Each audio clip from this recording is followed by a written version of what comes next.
Student from St. Albert Senior Secondary School, Damoh. Today I am going to explain class 7th Geography, chapter number 8, Natural Vegetation and Wildlife.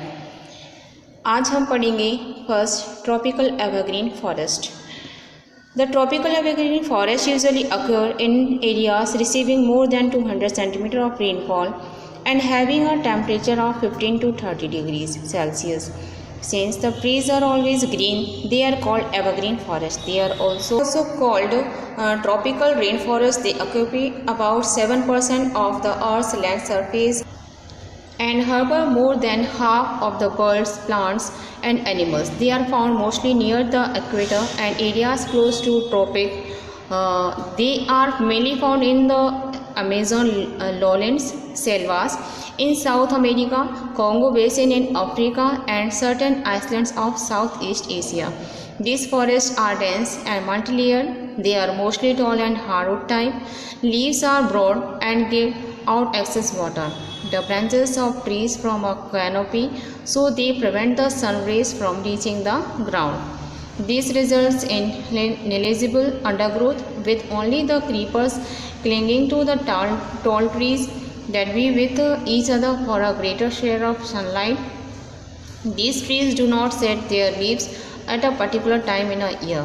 Some of the trees found in Indian tropical forest are rosewood, mahogany, rubber and ebony. Bamboos and reeds are also common. The wild found here includes tree-dwelling animals such as monkeys, apes, sloths, bats, tree lizards, flying squirrels, etc., alligators. Crocodiles, etc., live in rivers and swamps. The hippopotamus lives in rivers and swamps of Africa. A very large variety of birds and insects also thrive in these regions. आज हम देखेंगे tropical evergreen forest में क्या है, इसे क्या बोलते हैं हिंदी में. उष्णकटिबंधीय सदाबहार वन या वर्षा वन.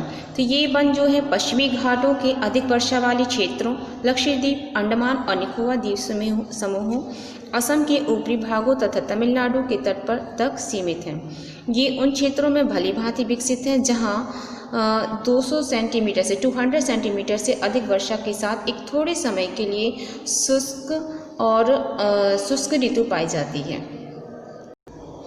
इन वनों में वृक्ष 60 मीटर या इससे अधिक ऊंचाई तक पहुंचते हैं, चूँकि ये क्षेत्र वर्ष भर गर्म तथा आर्द्र रहते हैं.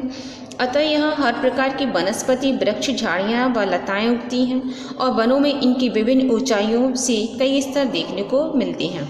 वृक्षों में पतझड़ होने का कोई निश्चित समय नहीं होता है, अतः यह वन साल भर हरे भरे लगते हैं. इन वनों में पाए जाने वाले व्यापारिक महत्व के कुछ वृक्ष जैसे कि आबनूस और यानी कि एबोनी और महोगनी, रोजवुड और रबड़ और सिकोना आदि मिलते हैं.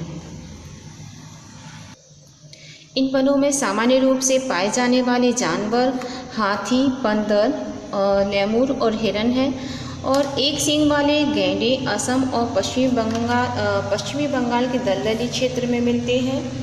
और इसके अतिरिक्त इन जंगलों में कई प्रकार के पक्षी, चमगादड़ तथा कई रेंगने वाले जीव भी पाए जाते हैं.